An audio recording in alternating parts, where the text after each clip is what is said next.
میں نکاح نہیں کر سکتی، میں ابھی عدت میں ہوں۔ میرا دل بری طرح سے کانپ رہا تھا۔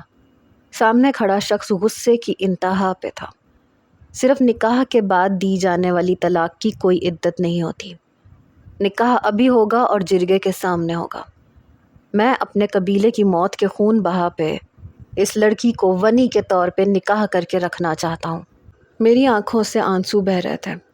میں نے ایک نظر سرمد پہ ڈالی جو نظریں جھکا گیا تھا۔ میں نے نہیں سوچا تھا کہ محبت کی مجھے یہ قیمت دینی پڑے گی۔ کچھ دیر پہلے تک سرمد میرا سب کچھ تھا، میرا محرم، میری محبت، میرا منکوہ، مگر اب میرے لیے غیر محرم بن گیا تھا۔ آج تک محبت کی ایسی قیمت کسی نے نہیں چکائی ہوگی جیسی میں چکانے جا رہی تھی۔ سامنے سرپنچ کے ساتھ 4 بڑے بزرگ بیٹھے تھے۔ کچھ ہی دیر میں نکاح خواں بھی آ گیا۔ میں رونے لگی۔ سرمد، خدا کے لیے مجھے اس شخص کے حوالے مت کرو، مجھے بے شک جان سے مار دو، مگر وہ وہاں سے روتے ہوئے چلا گیا۔ علیزے بنت شمشاد احمد، تمہارا نکاح سردار تابش سے 5000 حق مہر کے عوض کیا جاتا ہے، تمہیں قبول ہے؟ میں سسکیوں سے رونے لگی۔ تابش نے مجھے قہر بھری نظروں سے دیکھا۔ لڑکی، چپ کیوں ہو؟ تمہارا شوہر اپنی جان بخشی کے لیے تمہیں ونی کر گیا ہے، ورنہ مجھے خون کا بدلہ خون ہی چاہیے تھا، اس لیے مجھے رو دھو کے مت دکھاؤ۔ میں نے روتے ہوئے ایجاب و قبول کیا، اس کے بعد سائن کر دیے، کیونکہ میں نے 10 جماعتیں پاس کی تھیں۔ نکاح ہوتے ہی سردار تابش نے میری کلائی پکڑی اور مجھے اپنی جیپ میں بٹھایا۔ جیسے ہی میں جیپ کی سیٹ پہ بیٹھی تو اس کے چہرے کے تاثرات ایک دم بدلے۔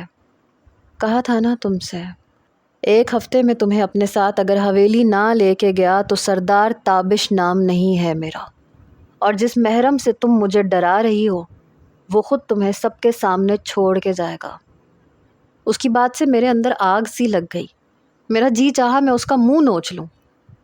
علیزے، تجھے پتا ہے بڑے سردار کا بیٹا باہر سے پڑھ کے آ گیا ہے، دیکھنے میں بڑا سونا گبرو جوان ہے۔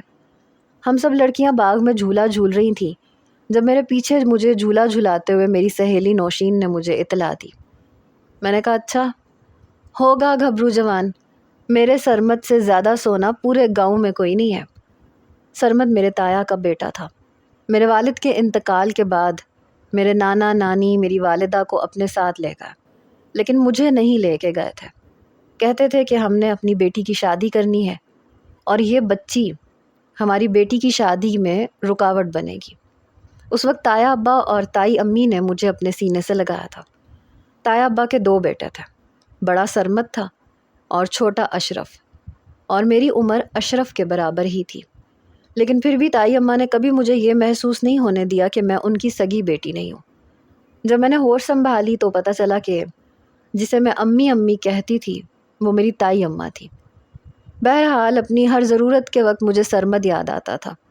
میں ہر کام اس سے ہی کہتی تھی اور میری ہر بات پہ وہ مسکراتا رہتا تھا۔ جب میں 8ویں جماعت میں آئی تو مجھے اس کی ہر وقت کی مسکراہٹ سے چڑ سی ہونے لگی۔ یہ کیا تم میری ہر بات پہ دانت نکالتے رہتے ہو؟ تو وہ کہتا تھا کہ تم مجھے اچھی لگتی ہو۔ تب تک میرے دل کا آئینہ بالکل صاف تھا۔ کہنے لگا اگر تمہیں پتہ چل جائے نا کہ میں تمہارا کیا لگنے والا ہوں تو تم بھی یوں ہی مسکراؤ گی۔ میں نے ماتھے پہ بل ڈالے، کمر پہ ہاتھ رکھا۔ ایسے بھی کیا بن جاؤ گے تم؟ کہنے لگا تمہارا ہونے والا شوہر۔ یہ سن کے مجھے بڑا غصہ آیا۔ سر پھاڑ دوں گی تمہارا، شرم نہیں آتی ایسے گندی باتیں کرتے ہوئے؟ بتاؤں تائی اماں کو میں؟ یہ کہہ کے جیسے ہی میں کمرے سے باہر جانے لگی اس نے میری کلائی پکڑ لی۔ تمہاری تائی اماں بھی تم سے یہی کہیں گی۔ میں نے اپنا ہاتھ چھڑوایا اور تائی اماں کے پاس چلی گئی۔ میں نے ان سے کہا کہ آپ کو پتہ ہے سرمد کیا کہہ رہا تھا؟ تائی اماں اس وقت روٹیاں بنا رہی تھیں۔ کہنے لگیں کیا کہہ رہا تھا؟ میں نے کہا وہ کہتا ہے وہ میرا شوہر بنے گا۔ تائی اماں مسکرانے لگی، کہنے لگیں ٹھیک ہی کہتا ہے، میں نے تجھے کسی غیر کے گھر تھوڑی جانے دینا ہے، تم ہمیشہ میری نظروں کے سامنے میری سرمد کی بیوی بن کے رہو گی۔ میں اس وقت 8ویں جماعت میں تھی اور یہ عمر ایسی ہوتی ہے کہ آنکھوں میں خواب سجانے کا دل چاہتا ہے۔ میں نے بھی سرمد کے نام کے خواب اپنی آنکھوں میں سجانے شروع کر دیے۔ وہ میرا خیال بھی بہت رکھتا تھا. جب بھی بازار جاتا میرے لیے کانچ کی چوڑیاں لے کے آتا، کبھی پاؤں میں پہننے کے لیے پازیب لاتا. وہ میرے تایا ابا کے ساتھ کھیتوں میں کام کرتا تھا، بالکل انگوٹھا چھاپ تھا. بہرحال میں 10ویں جماعت میں تھی جب میرا نکاح تائی اماں نے سرمد کے ساتھ کروا دیا، لیکن رخصتی 2 سال کے بعد تھی. اکثر میں اسے کھیتوں میں کھانا دینے بھی چلی جاتی تھی اور وہ مجھے گھور گھور کے دیکھتا تھا. یہاں کیوں آئی ہو؟ نظر نہیں آ رہا کتنے کسان کام کر رہے ہیں اور تم یہاں آنکھوں میں کاجل بھر کے منہ اٹھا کے آ جاتی ہو. میں نے کہا تو میں تو اپنے سرمد کے لیے اپنے ہاتھوں سے دیسی گھی کے پراٹھے اور ساگ بنا کے لائی ہوں. کہنے لگا لیزے مت آیا کرو یہاں پہ، جب دوسرے نوجوان تمہیں دیکھتے ہیں تو مجھے برا لگتا ہے. میں نے کہا سب جلتے ہیں تم سے، تم اجازت دو تمہیں اپنے ہاتھ سے کھانا کھلاؤں. میری بات پہ مجھے غصے سے گھورنے لگا. شرم تو نہیں آتی تمہیں؟ میں نے کہا لو جی، اب اپنے شوہر سے بھی شرم کروں گی تو پھر محبت کس سے کروں گی. میری بات پہ کہنے لگا ایسی باتیں مت کیا کرو. پھر کہنے لگا یہ نہ ہو میں جلدی رخصتی کروا لوں. اس کی بات اور اس کی معنی خیز مسکراہٹ پہ میں ضرور جل بھن جاتی تھی. زیادہ فری مت ہوا کرو، میں یوں ہی مذاق کرتی ہوں تم سے. کھانا دے کے میں اسے واپس آ جاتی تھی. ہماری سیدھی سادی زندگی میں سب کچھ ٹھیک ہی تو چل رہا تھا، جب تک کہ بڑے سردار سائیں کا اکلوتا بیٹا تابش میری زندگی میں نہیں آیا تھا. مجھے محبت اپنے شوہر سے ہی تھی. بہرحال اس بار میلہ گاؤں کے اندر لگنے کے بجائے گاؤں سے کچھ فاصلے پہ لگایا گیا تھا. میں بھی اپنی سہیلیوں کے ساتھ چلی گئی، حالانکہ سرمد نے مجھ سے کہا تھا کہ شام ہونے سے پہلے پہلے واپس آ جانا. ساتھ میں مجھے 500 کا نوٹ بھی دیا تھا کہ اپنی پسند کی چیزیں لے لینا. میں بہت خوش تھی. اپنی سہیلیوں کے ساتھ میں میلے میں پہنچ گئی. عصر کی اذان ہوئی. میں نے نوشین سے کہا کہ چلو واپس چلتے ہیں. واپس جاتے جاتے بھی ہمیں شام ہو جائے گی، اور سرمد نے مجھ سے کہا تھا کہ روشنی میں واپس آنا. نوشین کہنے لگی ہمارا تو ابھی یہاں رکنے کا ارادہ ہے، ہم ابھی نہیں جا رہے، تمہیں اگر جلدی ہے تو تم چلی جاؤ. میں نے کہا ٹھیک ہے. پہلی بار گاؤں سے فاصلے پہ میلہ لگا تھا، اس لیے واپسی کا راستہ مجھے ٹھیک سے معلوم نہیں تھا. میں نے سوچا کہ کھیتوں کے راستے سے نکل جاتی ہوں، جلدی پہنچ جاؤں گی. حالانکہ آتے وقت بھی ہم لوگ کھیتوں کے راستے سے اور کچھ کچی پکی سڑکوں کے راستے سے ہی آئے تھے، لیکن باتیں کرتے کرتے پہنچ گئے تھے، اس لیے مجھے راستوں کا ٹھیک سے اندازہ نہیں ہوا تھا. اور پھر سردیوں کی راتیں تھیں، اس لیے اندھیرا بھی جلدی چھا گیا اور کچھ میں بھول گئی تھی کہ جانا کہاں ہے. پھر میں سوچنے لگی کہ مجھے واپس پلٹ جانا چاہیے، لیکن جہاں تک میں پہنچ گئی تھی نہ پیچھے کا راستہ سمجھ میں آ رہا تھا نہ آگے کا. اس لیے میں کھیتوں میں سے ہوتے ہوئے کچی سڑک پہ آ گئی. وہاں پہ میں سیدھا سیدھا چلنے لگی کہ کہیں نہ کہیں کوئی راستہ تو نظر آئے گا. اندر ہی اندر میں بہت گھبرا بھی رہی تھی، خوفزدہ بھی تھی، کیونکہ چاروں طرف کھیت ہی کھیت تھے یا پھر کچی سنسان سڑک. میرا دماغ اتنا کام نہیں کر رہا تھا اور رونے کو جی چاہ رہا تھا. تبھی دور مجھے گاڑی کی ہیڈ لائٹس دکھائی تھی. گاڑی کی لائٹ جل رہی تھی اور ایک نوجوان گاڑی کا بونٹ کھولے شاید اسے ٹھیک کر رہا تھا. جیسے ہی میں اس کے پاس سے گزری تو مجھے دیکھ کے کہنے لگا اے لڑکی رکو. میرا دل دھک دھک کر رہا تھا. بڑے قصے سن رکھے تھے میں نے کہ اکیلی لڑکی کو دیکھ کے لڑکے اسے تنگ کرنے سے باز نہیں آتے. میں نے اس نوجوان کی آواز کو نظر انداز کیا اور آگے چلنے لگی. وہ میرے پیچھے آیا. ارے بات تو سنو لڑکی، کہاں بھاگ رہی ہو؟ میں نے جلدی سے دوپٹے سے چہرہ چھپایا. کیا ہے؟ میں نے سخت لہجے میں کہا. یہاں قریب میں پانی مل سکتا ہے؟ میری گاڑی بہت زیادہ ہیٹ اپ ہو گئی ہے، اسٹارٹ نہیں ہو رہی ہے. اگر پانی کہیں قریب ہے تو مجھے بتا دو. میں نے کہا مجھے نہیں پتا. یہ کہہ کے میں آگے بڑھ گئی. کمال ہے، عجیب گاؤں ہے، کوئی کسی کی مدد ہی نہیں کرتا. اے لڑکی بات سنو. وہ پھر تیز تیز قدم اٹھاتا ہوا میرے برابر میں آیا. دیکھو مجھے یہاں کے راستوں کا نہیں پتا، میں بہت بری طرح سے پھنس چکا ہوں. اگر تمہیں پتا ہے تو بتا دو، میں تمہیں بدلے میں پیسے دے دوں گا. میں نے کہا مجھے نہیں پتا، کیوں بار بار میرا پیچھا کر رہے ہو؟ دیکھو مجھے عام سی لڑکی مت سمجھنا. میں نے جان بوجھ کے اس پہ روب ڈالتے ہوئے کہا. کہنے لگا کیا مطلب؟ میں سمجھا نہیں. میں نے کہا اس گاؤں کے سردار کی بیوی ہوں، سردارنی ہوں میں. اس لیے مجھے گاؤں کی کوئی معمولی سی لڑکی سمجھ کے مجھے تنگ یا پریشان مت کرنا۔ میری بات سن کے اس نے بڑی حیرت سے مجھے دیکھا۔ کس کی بیوی ہو تم؟ میں نے کہا سردار تابش کی۔ میری بات سن کے وہ سر سے پیر تک مجھے دیکھنے لگا۔ کپڑے تو میں نے نئے ہی پہنے ہوئے تھے، لیکن وہ حویلی والوں کے شایان شان نہیں تھے۔ میں نے کہا ایسے کیا دیکھ رہے ہو؟ جانتے نہیں ہو تم سردار تابش کو؟ غصے کا بڑا تیز ہے۔ یہ سن کے کہنے لگا اچھا واقعی؟ میں نے کہا اور کیا، اور میں بیوی ہوں اس کی، اور مجھ سے بہت محبت کرتا ہے۔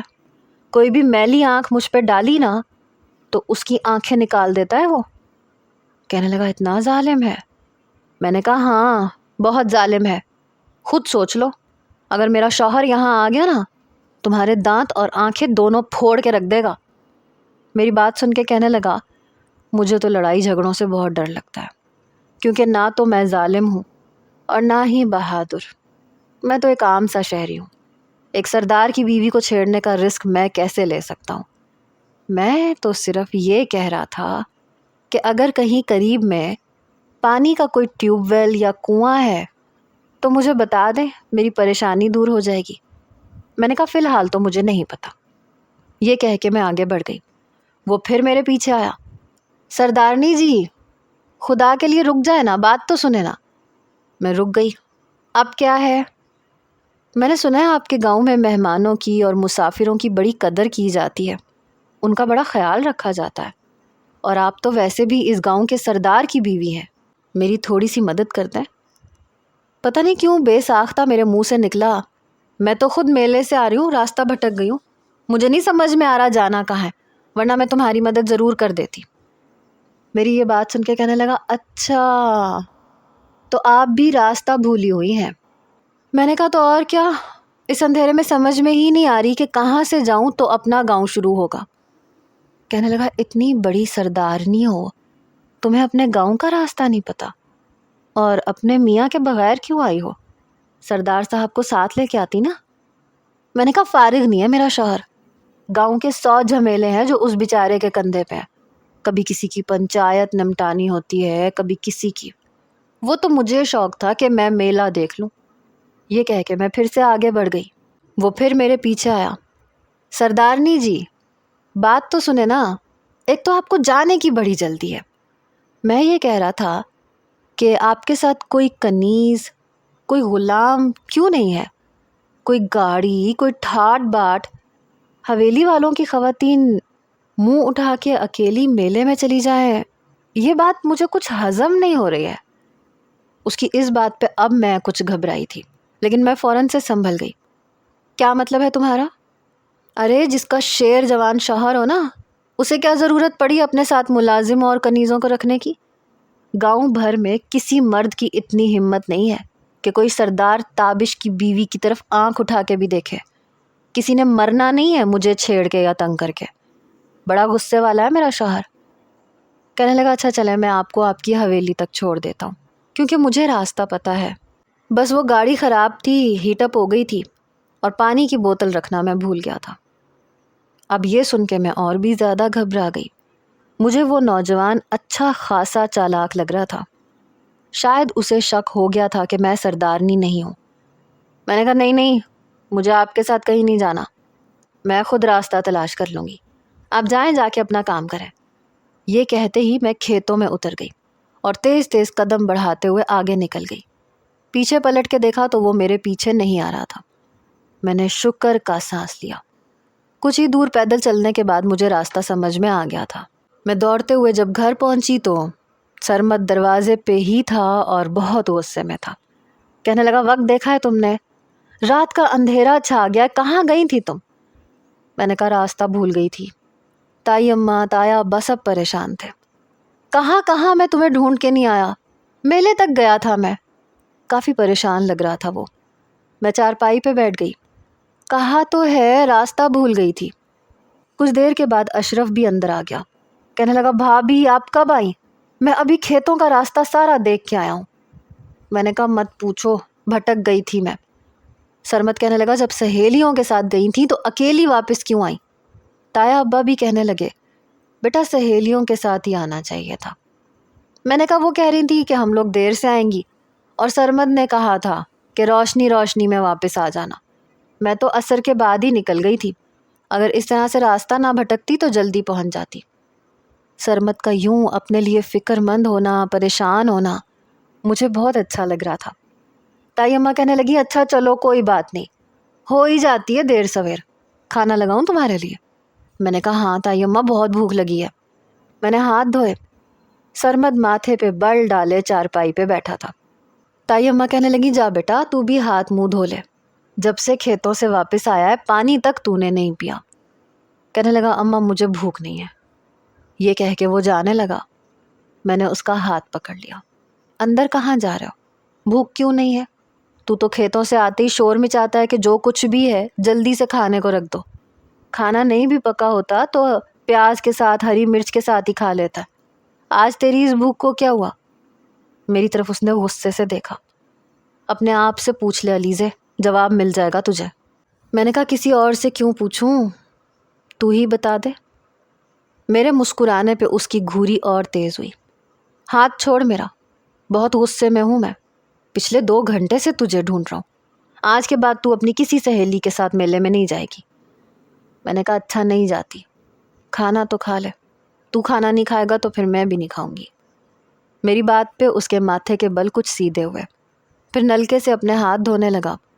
تائی اماں تب تک پراٹھے بنا کے چارپائی پہ ہی رکھ چکی تھیں، ساتھ میں اچار بھی تھا، آلو کی سبزی تھی۔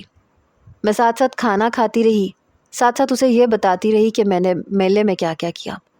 ہاں لیکن میں نے اس نوجوان کا قصہ اسے نہیں سنایا، ورنہ تو وہ اور بھی غصے میں بھڑک جاتا۔ اگلے روز جب میں سرمد کو کھیتوں میں کھانا دے کے واپس آئی تو تائی اماں نے مجھے پانی کے گھڑے پکڑا دیے۔ علیزے پتر جا یہ بھی بھر کے لیا، پینے والا پانی سارا ختم ہو گیا ہے۔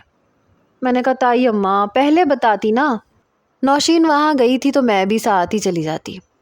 تائی اماں کہنے لگی بس مجھے یاد نہیں رہا، کوئی بات نہیں اکیلی جا کے لیا، سہیلیوں کے ساتھ جاتی ہے تو 2 گھنٹے واپسی کا راستہ تجھے نہیں ملتا، خوش گپیوں میں لگ جاتی ہے۔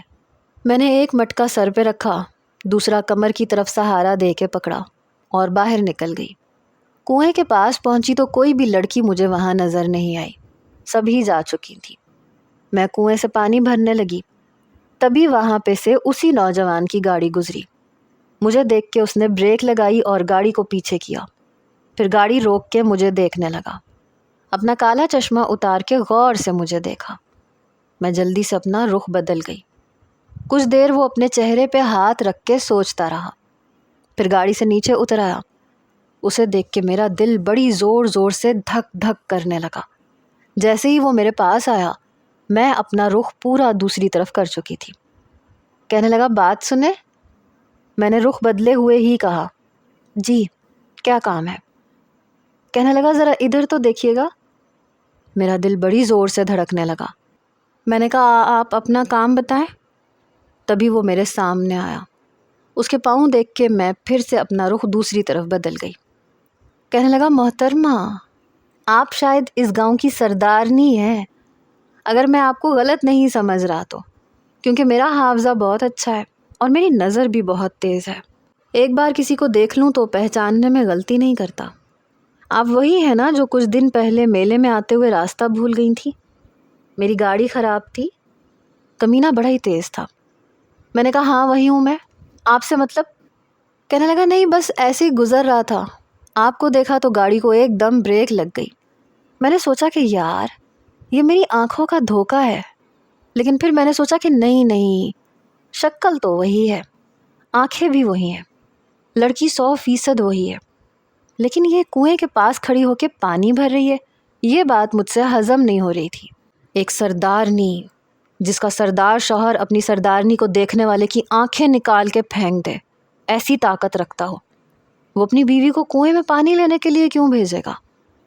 اس کی بات سن کے پہلے تو مجھے یہ سمجھ میں نہیں آئی کہ میں بہانہ کیا کروں۔ پھر میں نے کہا وہ جو میرا سردار ہے نا وہ ایسا نہیں ہے، اور ویسے بھی سردارنی ہونے کا مطلب یہ نہیں ہے کہ ہم دوسروں کا احساس ہی نہ کریں۔ میں تو یہ دیکھنے آئی تھی کہ غریب خواتین جب گھڑے میں پانی ڈال کے جب اپنے گھروں میں لے کے جاتی ہیں تو انہیں کن مشکلات کا سامنا ہوتا ہے، تاکہ سردار جی کو بتا سکوں تو شاید وہ کوئی بہتر انتظام کر سکے۔ جب تک انسان خود مشکل نہیں اٹھائے گا تو غریبوں کی مشکلوں کا اسے کیسے اندازہ ہوگا؟ مجھے یہ بہانہ کچھ درست لگا تھا، لیکن وہ میری بات پہ ہنسنے لگا۔ صدقے جاؤں سردارنی جی آپ پہ، یعنی کہ کچھ بھی؟ میں نے اس کی طرف دیکھا۔ کیا مطلب ہے بھائی تمہارا؟ تمہیں کیا لگ رہا ہے میں جھوٹ بول رہی ہوں؟ میں سردار کی بیوی نہیں ہوں؟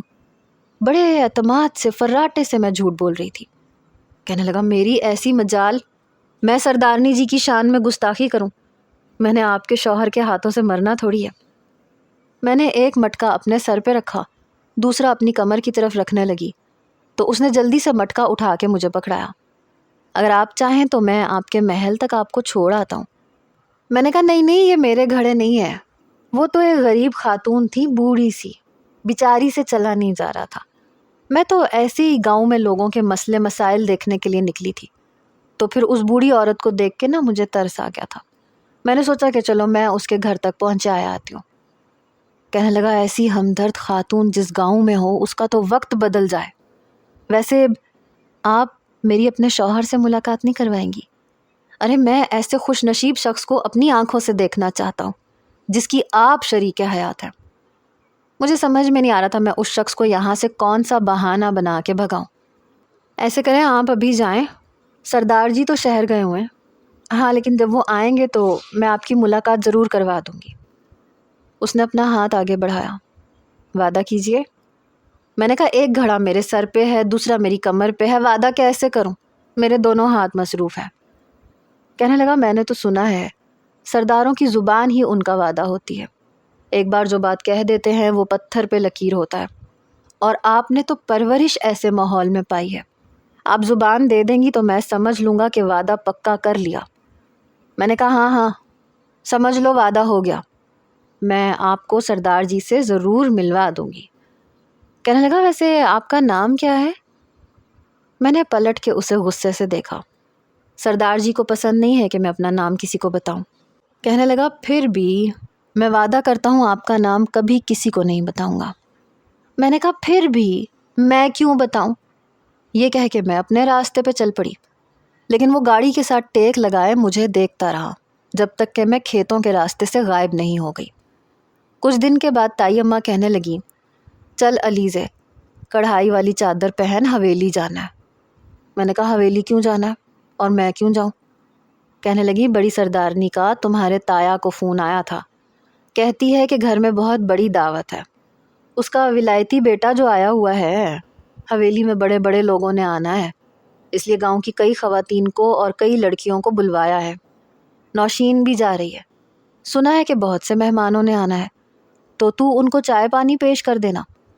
میں خوش ہو گئی۔ اماں کیا وہاں ہمیں کھانا بھی مل سکتا ہے؟ تائی اماں مسکرانے لگی، ہاں پگلی کھا لینا، مجھے پتہ ہے تو بڑی چٹخوری ہے، بلکہ بڑی سردارنی کہہ رہی تھی کہ ہمیں کھانا ساتھ بھی بھجوائیں گی، 100 دیگیں پکنی ہیں۔ یہ سن کے میرے تو منہ میں پانی آیا، میں بڑی خوش ہوئی۔ تائی اماں کے ساتھ میں حویلی پہنچ گئی، بڑی سردارنی کو سلام کیا۔ میری تائی اماں ان کا ہاتھ چوم کے اپنی آنکھوں پہ لگاتی تھیں، لیکن میں نے کبھی ایسے نہیں لگایا تھا، مجھے یہ سب اچھا نہیں لگتا تھا۔ محبت احترام اپنی جگہ، لیکن ہم کوئی کمی کمین تو نہیں تھے، گرے پڑے تو نہیں تھے کہ ان کا ہاتھ پکڑ پکڑ کے چومتے، آنکھوں کو لگاتے۔ اگر وہ پیسے والے ہیں تو اپنے گھر میں ہیں، ہم بھی اپنی محنت کا کھاتے ہیں۔ شام کو مہمان آنے شروع ہو گئے۔ میں اپنی منگنی کا جوڑا پہن کے گئی تھی، اوپر سے میں نے کالی چادر لے لی تھی، وہ میں نے اتار دی اور جوڑے کے ساتھ کا میچنگ دوپٹہ سر پہ لے لیا، اسے بال پن سے ٹکا لیا۔ نوشین پرس میں لپسٹک رکھ کے لائی تھی، ہم دونوں نے وہیں پہ لگا لی۔ آنکھوں میں کاجل تو میں ویسے ہی ہر وقت لگائے رکھتی تھی، سرمد کو بہت پسند تھا، کہتا تھا بنا کاجل کے تمہاری آنکھیں ویران لگتی ہیں، اسے ہمیشہ پہن کے رکھا کرو۔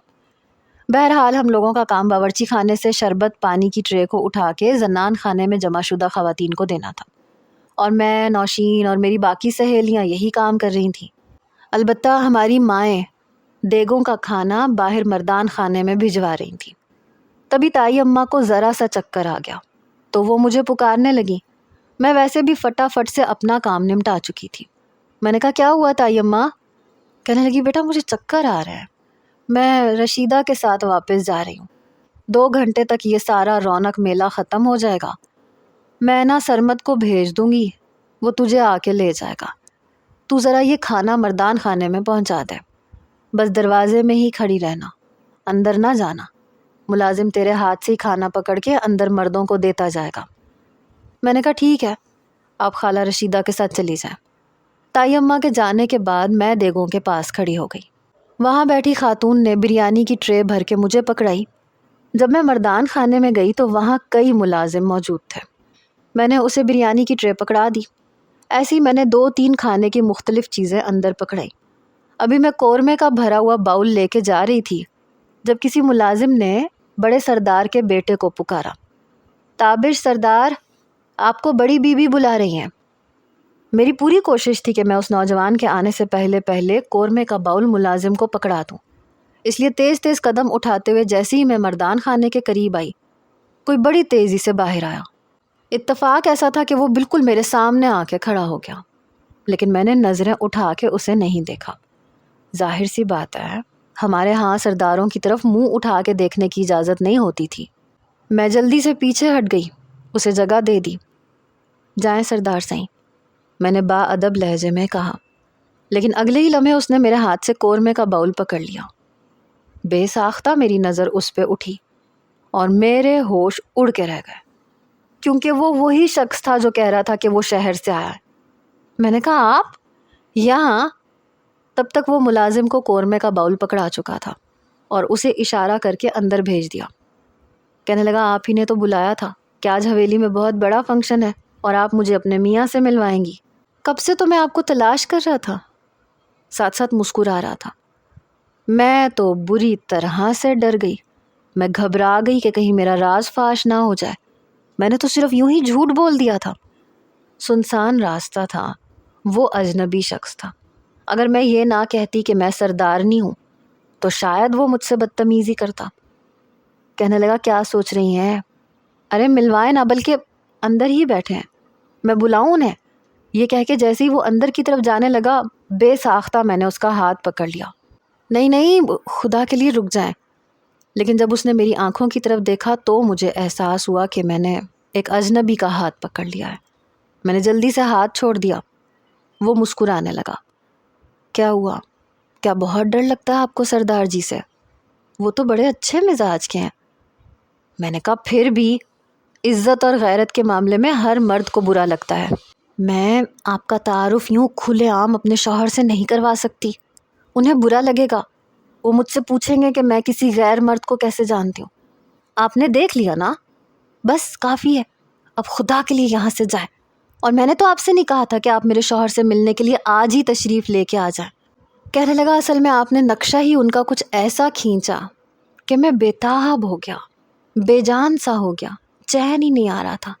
دیکھنا چاہتا تھا کہ وہ خوش نصیب کون ہے جس کی شریک حیات آپ جیسی بھولی بھالی اور خوبصورت لڑکی ہے، جو اپنی معصوم باتوں سے اور ہوش ربا حسن سے فوراً دل میں قابض ہونے کا ہنر جانتی ہے۔